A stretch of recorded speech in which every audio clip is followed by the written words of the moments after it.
WeRiseNation.com. This where the grown men stay so you can kill that noise. We be the best to do it, coming out of Illinois. So sit back and relax, close your mouth and listen.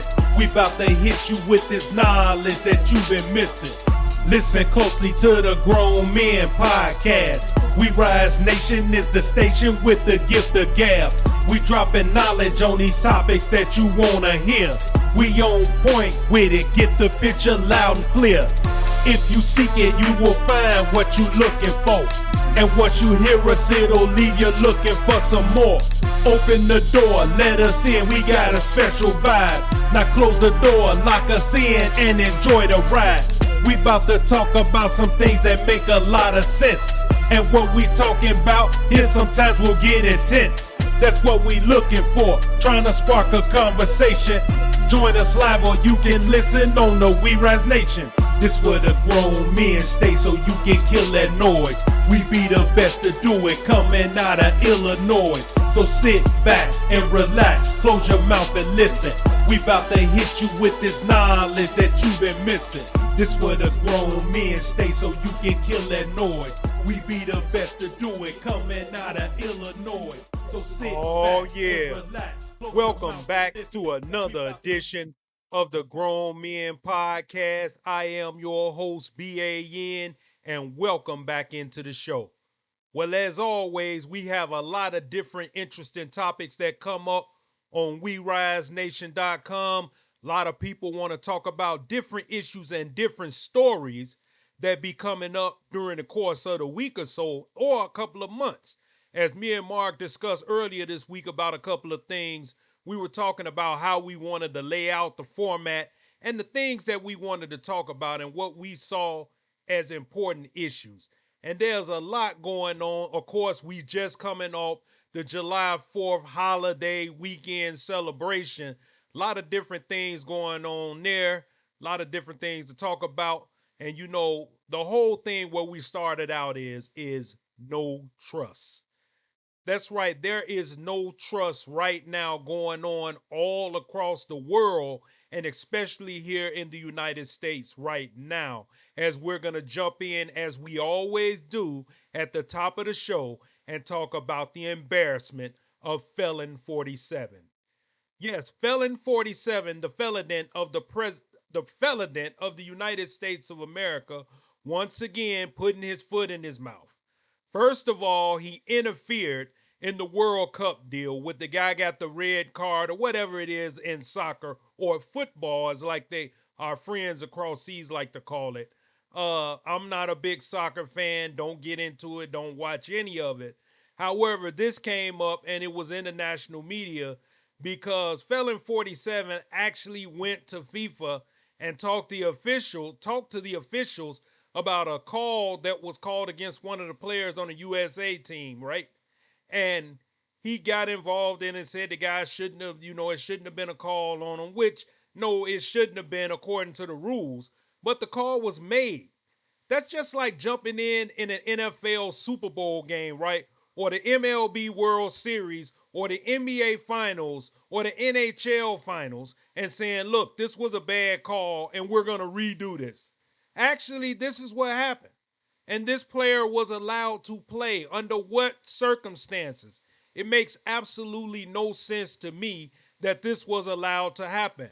But as always, Felon 47 always has to stick his nose where it doesn't belong. And once again, he done it again in this situation, not only embarrassing himself, but embarrassing this country as well. That's the things that we have to look at and talk about here on the Grown Men Podcast, as well as everywhere, because it's been all over. If you listen to podcasts and people giving their takes on this situation, they thought that it was an embarrassment, especially the people from the sports world. They really thought it was an embarrassment for this man to come in and say something where his place and his presence was not needed. It's the same way where he showed up at the NBA Finals, and it was bad luck for the Knicks because that was the only game that they lost because he showed up. And what happened as a result of him jumping in on this soccer? Same result. Team USA was beaten soundly 4-1 and out of the World Cup. So Felon 47 is 0 for 2, and he continues down this path, right? And so he had the big America celebration, and Fox News tried to pump this thing up to nauseum that it was well attended. Look at all these people when you could clearly see nothing but empty grass fields and nobody there because nobody gave a damn. The credit rating of the United States of America is in the toilet, as well as its popularity, because nobody gives a damn right now about being an American. And then you had Mr. Big Elon Musk get out there and make his speech about whoever is not all in on America should be deported out of the country. He should be the first one. You're not American in the first place. You molded face idiot. Everybody knows you're bald to a T. So you got your hair fixed and your face fixed, and you look plastic. You don't even look like a real human being. Elon Musk is one of those nerd guys, as I said before on the Grown Men Podcast. Never had good women, never know what they look like unless he paid for them. So when he got a little money, he could get some women. Of course. They don't want to be around him because of his personality. And people think he's intelligent. No, he's not. See, that's the thing. That's the thing and the mistake that people make. Because you know some things, meaning book smarts, that's supposed to make you like you're the most intelligent person in the world. You're not. You're not that. So for Elon Musk, a guy who's not even an American citizen, to open his mouth about what patriotism is, give me a break. I'm never going to be patriotic to a country that enslaved my people. You can like it, love it, or hate it, and come knock on my door, and we can lump it, take it outside, and dump it. Because you're not going to intimidate me. You're not going to pressure me. You're not going to do anything under the sun to make me change my opinion, what I think about people like him and Felon 47. As Felon 47 continues to go on this tour where he's begging and pleading the Supreme Court to look at birthright citizenship, because he wants people to pull out birth certificates when he never pulled his out. He never pulls out his tax papers. He doesn't do anything that he's supposed to do as an American patriot that he calls himself. And yet he goes out along with him and Burnham in his cabinet and the rest of these people, and they never denounce white nationalism. But I damn sure tell you that they would denounce black nationalism if it existed. They certainly would, right? They would be the first ones to line up and try to ban black people from weaponizing themselves as white Christian nationalists do all the time. But this is what Felon 47 does. Felon 47 can't help himself as he continues to show his ignorance by comparing Iran and Japan. And then once again, when he went over there to NATO, he's sitting right next to Vladimir Zelensky, and he says Putin right here. I mean, this man is an idiot, and he has dementia. He's dementia done. He's a felon, and he's a moron. And yet still, they say nothing about it. But had this been Sleepy Joe Biden, oh, would the uproar have been large? It would have been a great big deal. They would have made a big hoo-ha about this whole situation. The same way they did about his son supposedly making some money off a couple paintings, when Felon 47 whole criminal empire family is making billions of dollars off the backs of taxpayers. They were given tax breaks in these corporations and buying defense contracts because they knew that this felon wanted to engage in war with countries to make money. It's right in front of your eyes, people. Don't be blind. Even a blind person could see it because it's right in front of your eyes. People see what's going on every day, and yet they continue to either stand by this felon or sit on the sideline. And a lot of them in that cabinet, they get berated every day by him. I can hear those meetings where he tears into Rubio and the rest of them. And they have to take it and they have to suck it up because they have no choice, because they've tied themselves politically to the biggest buffoon that's ever been president of the United States. And there have been a lot of them in the history of this country. So then they want to go out and talk about patriotism and celebrating 250 years. Never that for me. I don't fly any flags. I don't honor red, white, and blue. And you don't see me celebrating anything because my people were enslaved. So I'm damn sure not going to celebrate it in this lifetime. No way. See, when I was a kid, I didn't know my history. But as an adult, I know my history and I know better. So I'm not going to do that. People can do what they want to do and they can be proud of what they want to be proud of. I never cared about any of that. It's meaningless to me. I'm going to continue to live my life the way I've been living it, and I'm going to continue to talk down on it until, until this country rises up and give black people the respect that we deserve. It's plain and simple. Anything less than that will not be accepted on any terms whatsoever. Another topic I wanted to talk about, of course, it's all out in the open right now. No trust, as I said before. The candidate in Maine, Graham Plantier, hey, the whole thing is out, right? So all these allegations about him raping women and different things going on. And there's been a lot of talk this week about exactly how all this unfolded and what people knew and when did they know it. And here's my opinion and my take. I think for the simple fact, these people knew what was going on in the first place. Because let's face facts.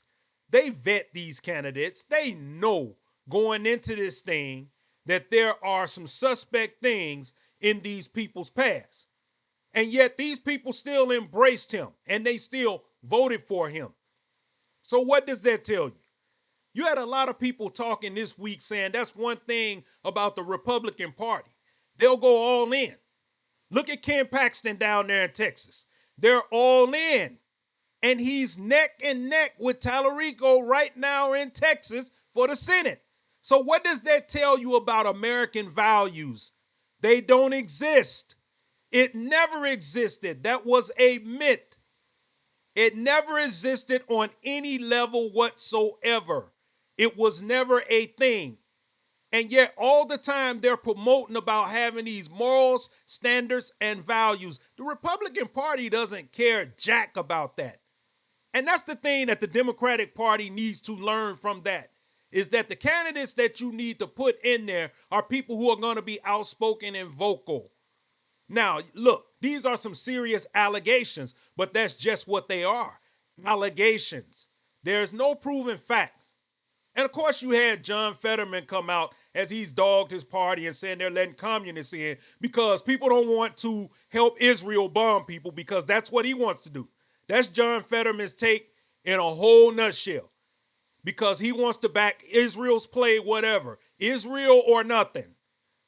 That's his whole deal, right? Nobody else deserves any land over in the Middle East except Israel and be governed by Israel, which nowhere should that happen where one group of people are allowed to claim all the land for themselves. Well, we know what John Fetterman is. You know, he's one of those guys who is out for himself, and he's one of those guys who's going to stand up for what he believes and not his constituents or the people. And that's why the next time his term comes up, he's probably going to be out of there, and he's probably not going to even make it. He probably retires because he knows what the handwriting is on the wall. He knows for the simple fact it's not going to work out well for him. But back to Graham Plattner, the whole thing about this deal that came up, everybody's looking kind of shady, and even Felon 47 weighed in on this because he has his own issues with these situations. But those are some serious allegations. But you have to prove them that they're true. It's just like Swalwell. Swalwell running for governor out there in California. He had to bow out of the thing because of these allegations. And once again, it's up to the people who are doing the vetting.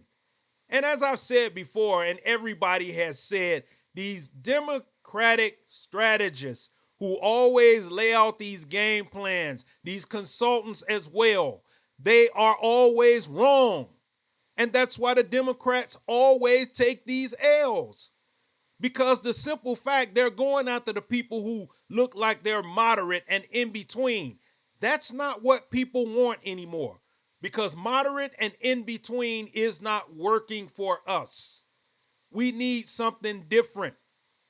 So for Graham Plattner, it's one of those situations where he got in this thing. He knew he had what was going on with him before he jumped in, and yet he still did. And as I said, my personal beliefs is I think that more people than not knew about these things, whether they're true or not. People always say it's strange that it comes up when people run for office. Well, hell, when people run for any kind of office, these things kind of come up because it's one of those situations where when you're a regular citizen, people don't put much emphasis on it, even though it should be, regardless of the fact if you're running for office or you're just running for a job, whatever you're doing. If these allegations are levied against you for a particular reason and there is something there, then you have to take a look at that. However, there's a lot of times where these allegations are false and people's names are being dragged through the mud needlessly. And that happens all the time because people think that it doesn't. They think that where there's smoke, there's fire. That's not necessarily true. Sometimes people want to take you down when you are doing something good. And then once your name is tarnished, it's hard to get that stain off your name. Sometimes you have to carry this thing forever, and that's the unfortunate part. That's why you don't get into public politics if you got anything in the past that may look shady. And even sometimes if you don't have anything, as I said, they can point the finger at you and say, okay, this is what's done. But as I said before with the Democratic Party, they always throw their people right under the bus. They waste no time, and they weren't big fans of Graham Plattner in the first place. They wish that Janet Mills would have gotten it, or someone else. They like those type of people who are what they call safe. They really don't care for progressives, those centrist Democrats. They don't care for progressives. They're the type that when it's over for Felon 47 and that administration, they want to go back to handshaking and everything else with the people that called them everything under the sun. They want to go back to that. And a lot of the people that are progressive in the party are saying, no, these people had ICE agents shoving us around. People tend to forget that the senator out of California, Padilla, was thrown around by an ICE agent. He put his hands on him. This is a standing senator. So he's supposed to forget about this stuff and say, let bygones be bygones? No. Everybody in Felon 47's administration should be prosecuted. That should be the main goal from day one. Track down all the roaches and rats and put them in that grease and make them grind and make them talk. That's what should be done from day one. That's why progressives are now taking over the Democratic Party, because they're pushing the agenda that they're going to do. That's what they're saying that they're going to do. Prosecute, prosecute, prosecute. That's what you're supposed to do. And that's why Trump keeps running scared, because he knows that they're going to impeach him if they get in there. That's why he's trying this save the vote so hard and pushing for that and sending people to places where the ballots are, because he's trying to steal an election. The same thing he accused other people of doing. Think about it, folks. You don't have to be a rocket scientist to see this. The person who pushes the most fraud is the one that's committing it. I mean, how do you, these people, I don't get it. How do they not see this? Or if you see it, how do you not speak on it and call it out for what it is? The person who yells fire is the one who started the fire. And that's Felon 47. He started all this.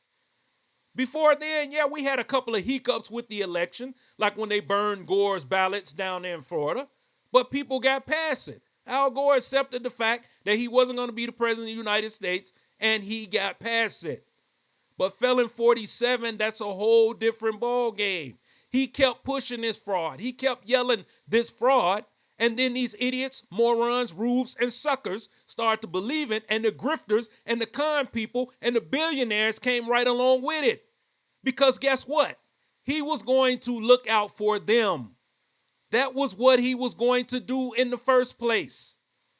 That's why it's no trust in the federal government. And that's why the Democratic Party gets no trust from the people, because they don't do what they say that they're going to do when they get in there. Felon 47 will try to do it. He's tried to do all the things that MAGA wanted them to do, except for Israel, except for raising the prices on things and the taxes. But all the other stuff, pushing people around, the ICE agents going around raiding and killing people, yeah, they were all with that. Because MAGA really believes this Make America Great Again as if it ever was. What they wanted to do is make America white again. That's what they wanted it to be, but of course, they're too ignorant to do any other work. So if they looked around and got rid of all the black and brown people, they would realize that there would be nobody to do any other work that they can't do because they're too weak to do it. That's the whole point about this, right? That's what the whole MAGA movement has always been about. Their stupidity and their ignorance, because they're knuckle-dragging idiots and morons who are stuck in a century that no longer existed. And it's something in their mind that they think they can go back to. But for a Graham Plattner situation, it's one of those deals where the Democratic Party is going to be scrambling, because now they got to find a candidate who's going to line up in November and try to take on old Susan Collins. And we know what she is. She tries to talk this brave, tough talk, but every piece of legislation that Trump wants her to sign, she caves in and signs it. She gets behind closed doors and she signs it, because she rolls right along with the rest of them, because they're all a bunch of grifters. They all roll and hang with each other because it's about a dollar bill, or they're afraid of the wrath of Felon 47. Those are the only two options for people in that case. And at the end of the day, it is what it is. You know, it's up to the people to decide in November what our future will look like in this country, if we have one at all. Another topic I wanted to talk about, of course, everybody been talking about it all this week. You know, we found it interesting talking about Nolan Wells and the family's demand for answers. And everybody knows by now that Nolan Wells was the kid down in Mississippi who went missing when he went out with his people, his friends supposedly, and, you know, going out and having a good time. They're going out to the lake or whatever down in Mississippi. And next thing you know, boom, he's gone. And then they find him dead. And now everybody is, you know, lawyered up. Everybody has deleted their social media and everything. All of this stuff, you know, now is being a situation where there are people who are mourning this kid. There are people who want to know what happened to this kid. And there are also people who are saying, look, nothing's here. And here's the deal. Once again, no trust. As Black Americans have to sit and wait for some kind of answers to problems that should have never happened in the first place. Because as everybody said, when you're with a group of friends, of course, he happened to be the only black kid, the rest of them were white. And the whole point is they said he wanted to stay behind. And as everybody has been saying all week long, and I know when I grew up, when we went together to a place, when we came there together, we left together. None of us never said, oh, I'm going to stay back, especially without a cell phone. Now, in my era, we didn't have them. But in this era, this young man had a cell phone. And the way kids and teenagers like to have their cell phones, you mean tell me he's decided to leave his cell phone willingly? Give me a break. That looks a little shady. Ben Crump is on the case down there as always. He's always got his finger on the pulse of what's going on. And it's one of those situations where they're investigating. The sheriff's office is trying to get more information. But once again, we just feel it's going to be one of those things where there's not going to be too much justice. And it's unfortunately injustice, meaning finding out what happened to him one way or the other, and not just say, well, he just wandered off into the water and he just drowned, and that's the end of that. Nothing here to see, right? But these are the things that continue to happen as Black Americans are continuing to feel this same thing. I mean, especially all over the country when you think about it. There are black Americans right now that are found hung by trees and different things of that nature. And then there's no answer other than they committed suicide. So you mean to tell me that everyone is all of a sudden decide to stick ropes around their necks and just decide to hang themselves? When I've said this here on the Grown Men podcast before, there are so many other ways to kill yourself that are not that brutal. And the thing about hanging yourself, the work that it takes to do that is what I just can't simply comprehend anyone doing that. I just don't see how it would be a thing that happened. But in this case right here with Nolan, you know, I always feel some kind of way talking about these stories because they break me. But I got to talk about them because for the simple fact, we need to stop this in this country where we just accept what it is and then that's it and move on, grieve and move on. And we got to find some answers. And that's what hopefully the family is going to get. Because the mother's saying, like when she was in distress about it, where's my son? And nobody could give her any answers. None of the other parents or the children or nobody could give her any answers. And they still don't have any answers. They have his body, but no answers. So for me, it's one of those situations where something needs to be done because for the simple fact, these things just shouldn't happen on the basis. They just shouldn't. Another topic I want to talk about that ties right into that, as I just said, the FBI is waiting on an autopsy on a black man found hanged. And people are saying he was very adamant that he would never take his own life. So this was down in Port Gibson, Mississippi. And, you know, this man, Otis Byrd, 54 years old, was found last Thursday hanging from a sheet from a tree in a rural area outside of Port Gibson. That's a small town near the Mississippi River. So it's one of those situations where 30 state officials and investigators were on the case. Down in Claiborne County, the sheriff, Marvin Lucas Sr., said Friday Byrd's hands were not bound and it appeared Byrd had not stepped off anything. Elmo Cooper and Daryl Noble, who graduated from Port Gibson High School back in 1978 with Byrd, said they believe he would not have taken his own life. Byrd served about 26 years in prison after being convicted of killing a store owner in Claiborne County. That was back in 1980.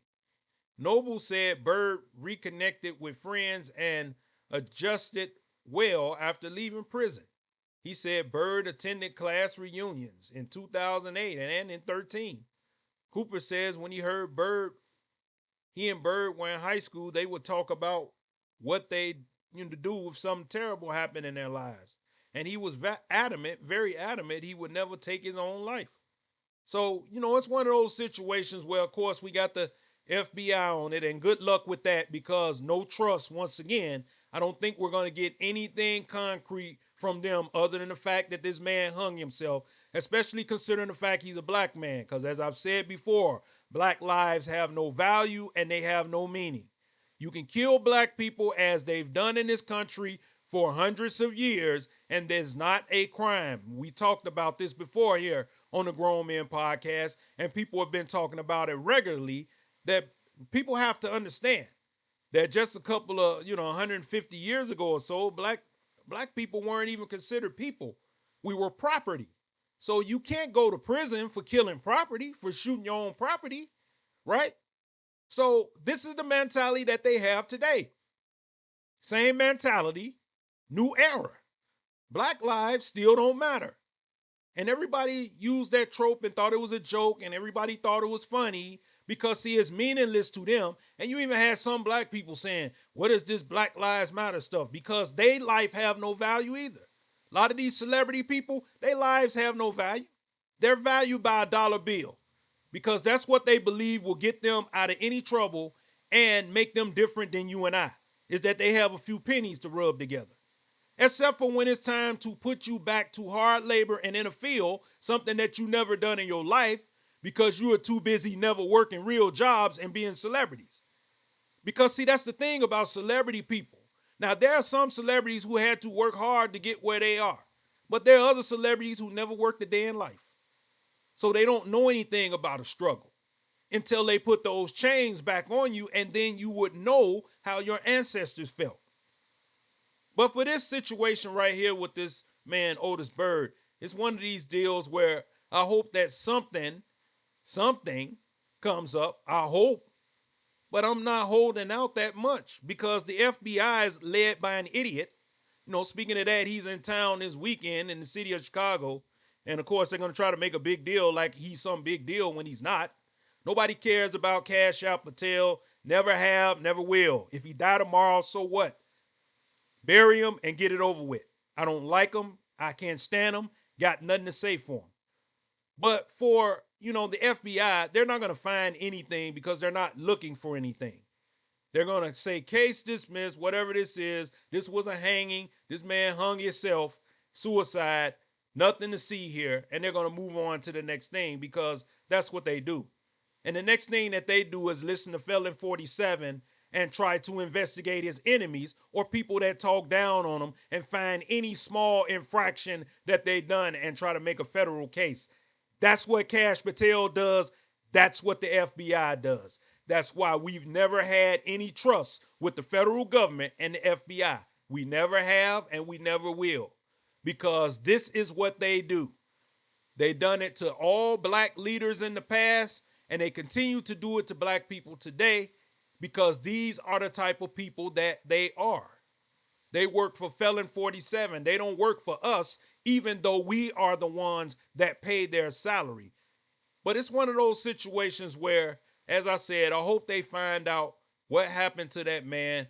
And hopefully the people that know him and his family can get some kind of closure, because it's a sad state of affairs when these things have to continue to happen and there is no outcome for us that is acceptable.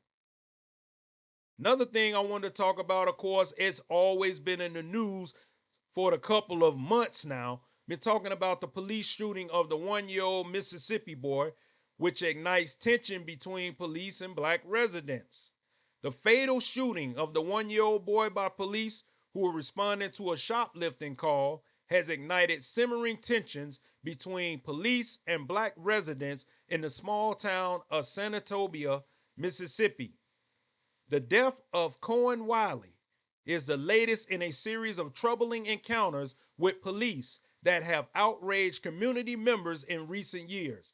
It has led to protests and calls for greater police accountability in a town of 8,000 people, with some civil rights activists pointing to Cohen's death as another example of black life lost over something of nominal value, in this case, stolen diapers. We are treating items on the shelf as more valuable than a child, said Bernice King, the daughter of civil rights icon Martin Luther King Jr. This is not just bad policing, it's a moral collapse. And she's 100% right. Because nowhere in the hell, nowhere in the world, a 1-year-old child should get shot. And they talk this about, the car was driving toward them. When the car veered left, these people were standing right. And I'm speaking these people, these officers were standing to the right. So how was their lives ever threatened? And then it came to the fact that the people had a receipt for the diapers. So who they were looking for were probably not the people they were looking for. But once again, any black people are guilty people until proven innocent. The old saying they had back in the 60s, shoot first, ask questions later, because they knew that there was no legal consequences. Modern day, same deal. They know that there are no consequences. However, if we push back enough and make them, it will be consequences. And that's on us as black Americans. We can't let this slip. We can't trip up on this. We can't just say, okay, another one gone, let's move on. Because the next time it could be your child or your grandchild. And the same thing can happen. It can happen to anyone at any time. In this particular case, the Senatobia police responded to a shoplifting call at a local Walmart, where they found two women and a child leaving the store, getting into a car and driving away. According to the statement released by the Mississippi Bureau of Investigation, officers attempted to stop the vehicle, but the driver drove in the direction of the officers, almost striking one. An officer then discharged their weapon, and the vehicle fled the scene. Cohen's mother said her son and her friend who were driving were hit by gunfire. Civil rights attorney Ben Crump, which he's on this one too, as Crump always is in on it, said her friend was not driving toward the officers because the officers were all on the right side, as I just previously said, and she was driving left. She also disputes the shoplifting claim, saying the video that she believes her friend paid for the diaper she was carrying. Police expert Ian Adams, who teaches criminal justice at the University of South Carolina, said, regardless of the circumstances, the officer should have not fired at the car.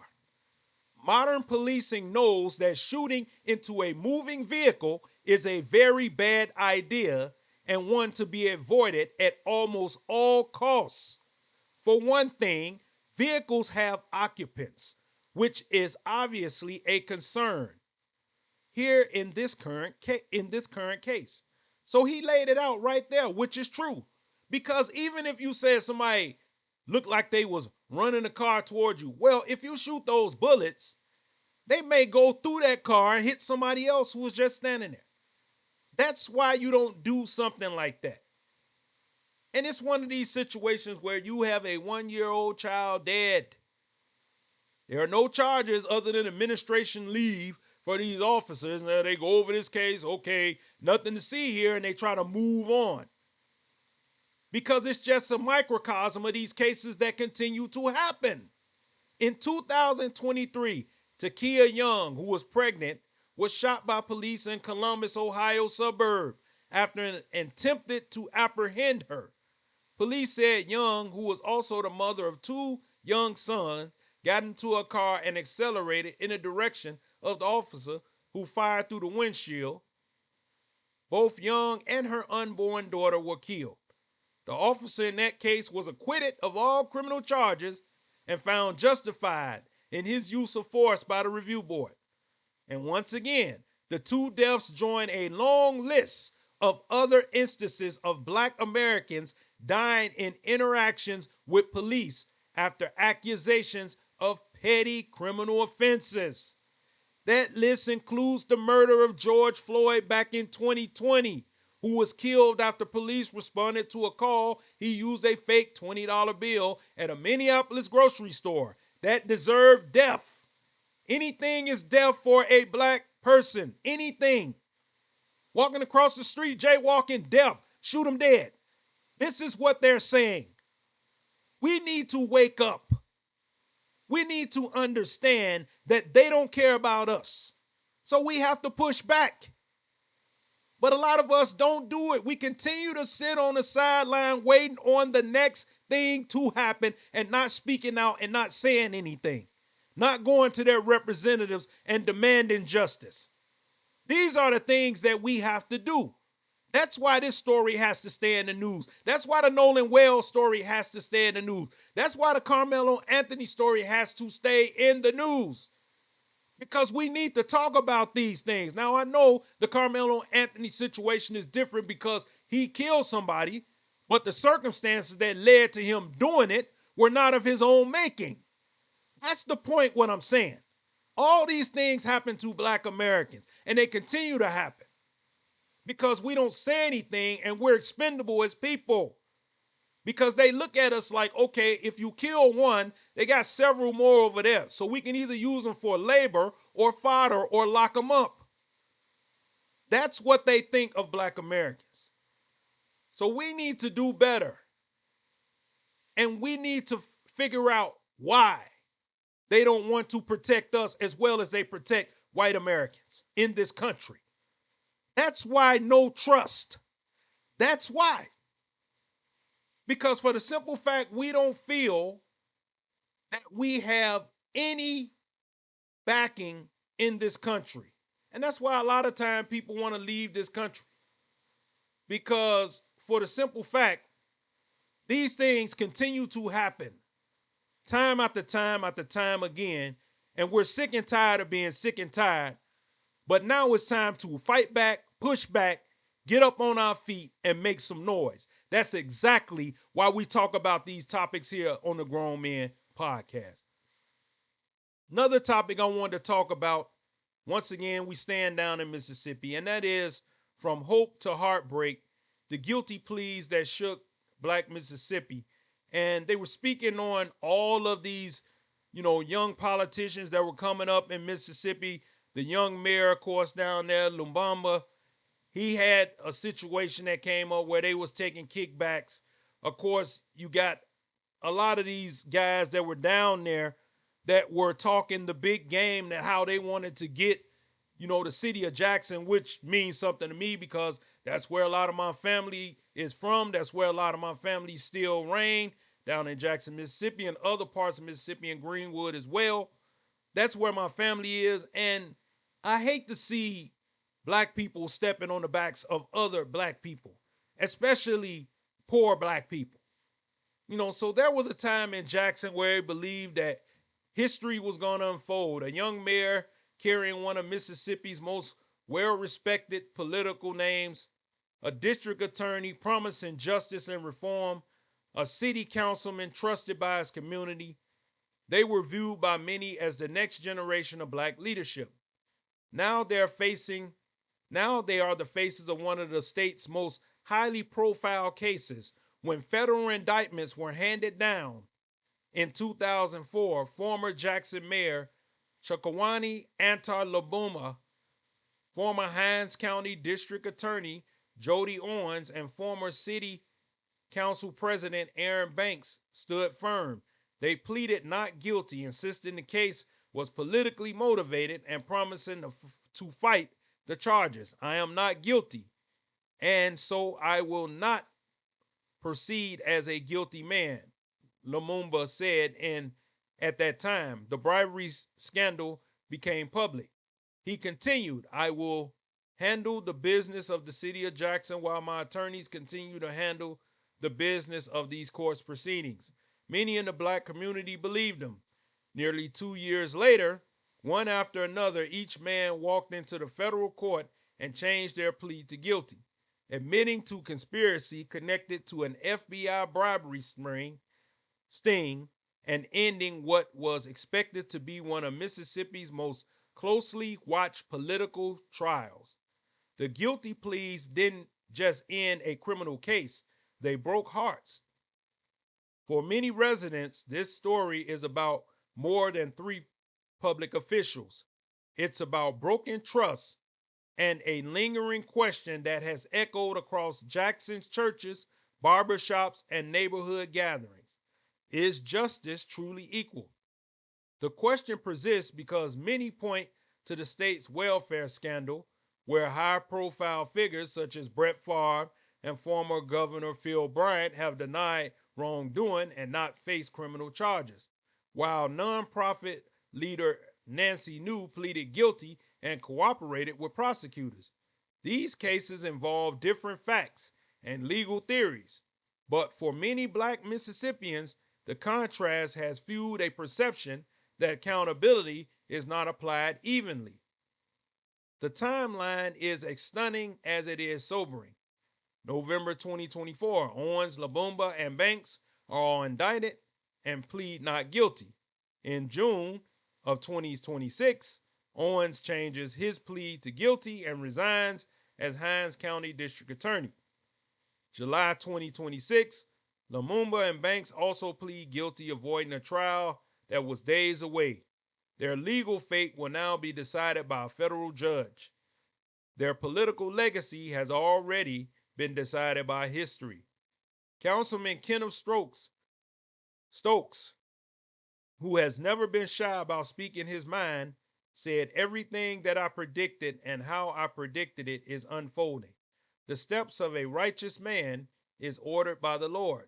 For a city that invested so much hope in its Black leadership, the greatest loss may not be political power, it may be public trust. And rebuilding trust is always harder than winning an election. And he is 100% spot on with that statement because no trust is what I said at the top of the podcast. And once you lose it, it's hard to get it back. And us as Black Americans, we always put our trust in these politicians and they continue to let us down. And the Democratic Party knows that they're the only people in town that will listen to us, right? And so they take us for granted. And we've shown them time after time again that we're not going to show up for you unless there's something on the table for us. What's in it for us if you want our vote? That's what we're saying to the Democratic Party. We know that there's nothing for us with the Republican Party, but we'll take our chances and not vote. See, that's the thing. When people talk about economy and everything else, it doesn't hit us first. It doesn't hit us first. No, it hits the people who are used to having. Because see, us as the have-nots, as we've always done our entire lives, if we can't afford it, we do without it. Or we make a way. That's what I learned from my mother. Follow her lead. There'll never be another. That's my mentality. I just won't buy it. People say, well, gas prices are high through the roof. I don't have to buy it. I buy enough gas for me to get back and forth where I need to go. Getting from my house to my job is not far. So it's one of those situations where, like right now, the economy generally doesn't affect me because I don't allow it to affect me. Because I'm not that I gotta have it type of person. I was when I was a teenager and a kid, but not anymore. I'm at the point in my life where I'm content. Yes, I would love to see leadership that's going to excel and help the next generation to excel. However, we're not going to continue to vote for people just because we're not felon 47. And see, that's the problem. People think that we automatically supposed to line up and vote Democrat. No, if Republicans had anything there for us, we vote for them too. Unfortunately, they don't have anything there for us except racism. That's what they've delivered since the end of the Civil War, racism, when they gave everything back to the white people in the South. And they always talk about what old Southern Democrats, yeah, the Southern Democrats were terrible too. But they had to change their ways because they wanted black votes. That's the only way that they would get office again if they got black votes. Republicans relied on white, racist, prejudiced people. And they're going to always get those votes no matter how many kids they rape, no matter what they do. They're always going to get that vote because white people will vote against their best interests, all in the name of racism. But for us Black Americans who do get a chance to get public office, we need to stand on a moral high ground of what we're going to do for the people. Nobody is saying you should go out and be a church deacon or a pastor or anything of that nature. What we're saying is do right by your constituents, the people that voted for you. Don't back down off the issues that you heard the people tell you that they wanted addressed. That's all people ask for. People ask for their concerns to be heard. And it's unfortunate down in Mississippi what happened with these three young politicians because, hey, I was even, smoking the hope, so to speak. I thought that these guys would turn around Jackson because it surely needs it. Because every time when I drive down there and I see the state of the streets in which my grandmother used to live, and I saw that there was old furniture and everything else thrown in the streets and you just couldn't get past, I'm thinking to myself, how did this happen? I remember Mill Street as a kid was a nice place. You could play. We knew everybody on the block down there. And it turned into this?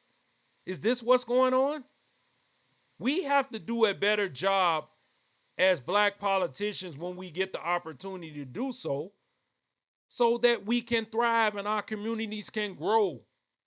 But it's unfortunate that this happened, and hopefully there'll be another group that gets a chance, but it's going to be hard to get that trust back because once again, without us, it's no trust. Another story I want to talk about that came up this week once again, the chief of the Black Smithsonian disputed Trump. Of course, felon 47 once again, on everything that he wants to talk about. The claim of extreme political activism. That's what he's accused the chief of. And this is about the things that are, once again, in the Black Smithsonian, some of the things that has to do with the Ku Klux Klan and racism. They want to act like that never happened and it didn't exist and that black people weren't treated unfairly in this country when they damn sure know that we were. What the hell you thought we were doing here when they dragged us from the shores of Africa and brought us to these shores? We didn't come over here even-handed and said, okay, let's volunteer. People didn't stick their hands up. No.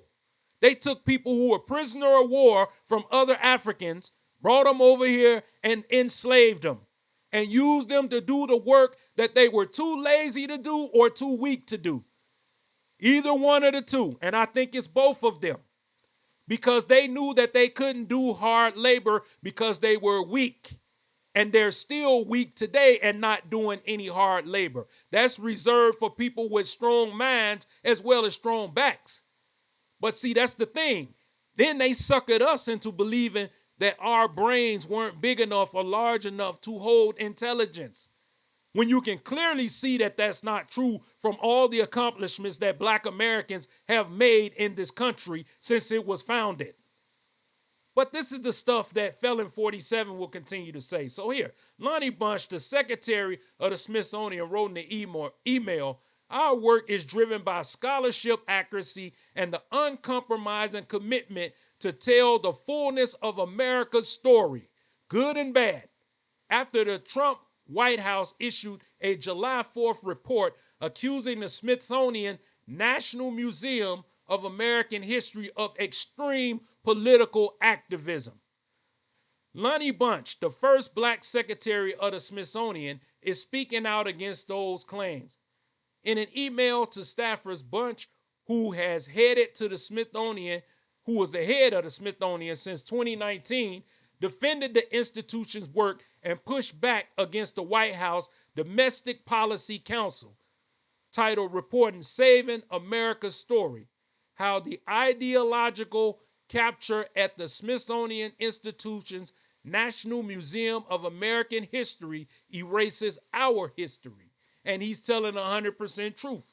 Because once again, they're trying to whitewash this story so children won't grow up to know what really happened, as that idiot DeSantis did down in Florida, like taking the books out, going to keep kids from remembering.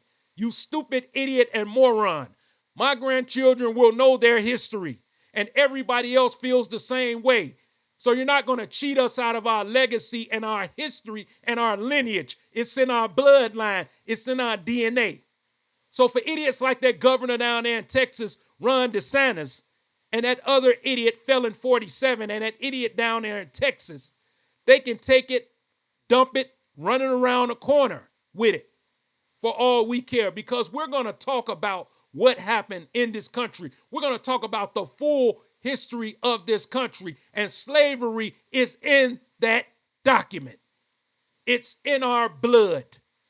Because that's what happened in this country to our ancestors. And I will continue to talk about it right here on the Grown Men Podcast, because it's fact and not fiction. And every child needs to learn it, whether they're black, white, Latino American, Asian American, and on down the line. Everybody needs to know the full history of this country.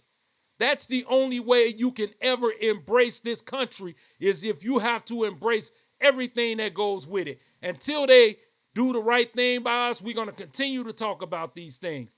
And civil rights leaders and black historians and historians in general were all over this thing, and they rebut Felon 47's order, and where he downplays how race and racism and black Americans themselves have shaped the nation's story. So it's one of these situations where we're going to continue to talk about it. We're not going to back off talking about it. Whether Felon 47 or any of his cronies like it or not, he can accuse people of political activism when people are giving you the real history of this country.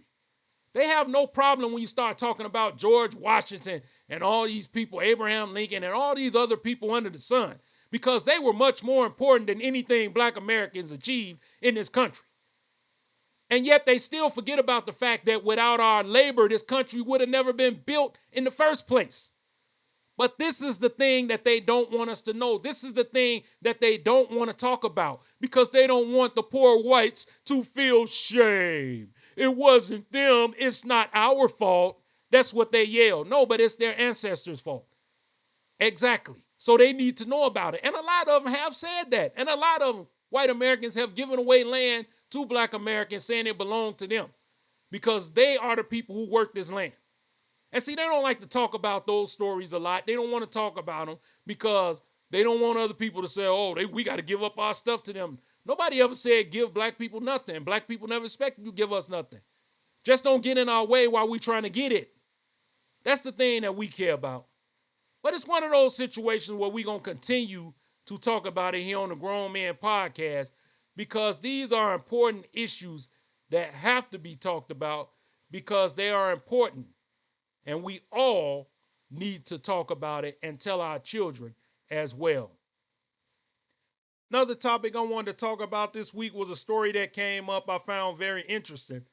A flight instructor jumped midair to his death, left the student to fly the plane.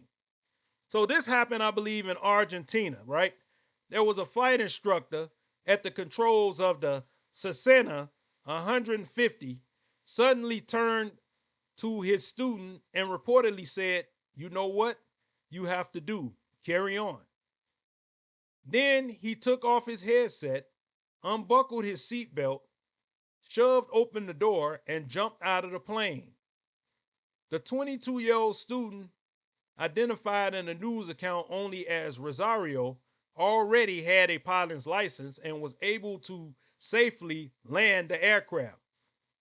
The incident is now under investigation by the federal court of Cordoba, Argentina. The plane has been impounded. Authorities have not yet revealed why the 42-year-old Lindro Andres Bertazzo leaped to his death Saturday from the Cessna. Eduardo Alvarez, director of the Flying Patriot Cordoba Flying School, where Bertazzo, Bertazar worked, told the news reporter that they only recently learned that the flight instructor had been under psychotic care and had no clue about why he was planning to kill himself. In fact, he said Bertazzo had gone on a training flight with another student earlier that day. He made a tragic decision to board an aircraft with another person by his side. Alvarez said in the interview, there's no way to think about it or understand it, but the human mind is so complex, so treacherous. And he's right about that because, I mean, what would make you all of a sudden just say, okay, you know what to do, take over, I'm out of here? I mean, I can't get it. I couldn't get that. I mean, you just jump out of a moving plane and then leave someone else to fly it. Lucky that student was able to land that plane safely and no one else got injured. But I thought that was an interesting story because I just can't see doing something like that. Of course, I'm already afraid of heights. So, for me getting on a plane in general, is one of those things that it's a little hard for me. But to do that, yeah, yeah, that's one of those things where, yeah, I just wouldn't be doing it. Look to me like it's one of them situations where this guy had some serious issues that weren't addressed.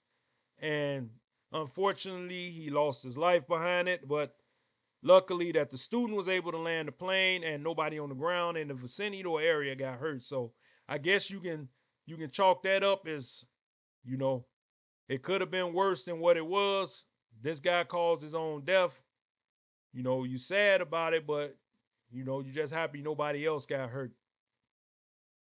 Another topic I want to talk about, which is the last topic of the day, is an Indiana man charged with arson had cut off his genitals and set them on fire, the investigators say.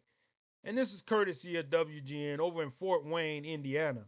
What started as an investigation into a stabbing and arson in Indiana took a disturbing turn after a man admitted he'd set his own genitals on fire. Officials began an investigation into a fire at a detached garage in Fort Wayne, Indiana on May 6th. Around the same time, police were responding to a report of a stabbing in the area, according to a probable cause affidavit. The property owners of the garage told officials that a neighbor woke them up to let them know that their garage was on fire. The owners also noticed a family member, 36-year-old Christopher Peden, was missing, they said. Fort Wayne police, meanwhile, encountered a stabbing victim who turned out to be Peden. According to court documents, as he was being transported to the hospital, he claimed he'd been stabbed somewhere in downtown Fort Wayne. He also said he'd been threatened the day before. That's when he revealed what he said was an actual cause of the fire. Peden said he went to the garage and harmed himself by cutting off his penis with a kitchen knife, according to court documents. He told investigators he then poured gasoline on it and set it on fire on the floor of the garage just inside the door. He walked away and eventually encountered police, the document said. Investigators later collected evidence from the garage, including a red plastic gas container, 4 lighters, and a kitchen knife. Peden has been charged with arson at a level 4 felony. A hearing is scheduled for next week, according to court records. So I don't know what to say about this situation. It's one of those things where I couldn't do any of the things that he did. So there has to be something very mentally wrong for him to do what he did. And it's one of those situations where I'm lost for words, to be honest with you, because I can't see nothing like this happening or someone doing something like this on purpose. And, a lot of people are saying, well, maybe he had a problem with, he was molesting children or whatever the case, or he wanted to get rid of the evil. I'm like, yeah, everything all above under the sun, but I'm not going to mutilate myself. There's no way I would do something like that. And I believe that 99.9% of the people in the world wouldn't do this to themselves. But this man happened to do it. So it's one of those situations where I'm puzzled, and I try not to think too much about it because of the situation. But, it's just one of those deals where I wouldn't do it, and I don't know anyone who would either. Well, folks, Piers, my time is up. I'm glad you came in and listened to the show this week as we covered a lot of different topics, a lot of different things to talk about. And, of course, in the future, we'll have much more to talk about. Head on over to WeRiseNation.com. Check out the website and the different things we got going on. Check out our YouTube page, Grown Men Podcast, as well as Instagram, Grown Men Podcast, to check out some of our clips, some of our takes on hot topics. Well, until next time, folks, I am your host, BAN, and I will talk to you soon. Where the grown men stay so you can kill that noise. We be the best to do it, coming out of Illinois. So sit back and relax, close your mouth and listen. We bout to hit you with this knowledge that you've been missing. Listen closely to the Grown Men Podcast. We Rise Nation is the station with the gift of gab. We dropping knowledge on these topics that you wanna hear. We on point with it, get the picture loud.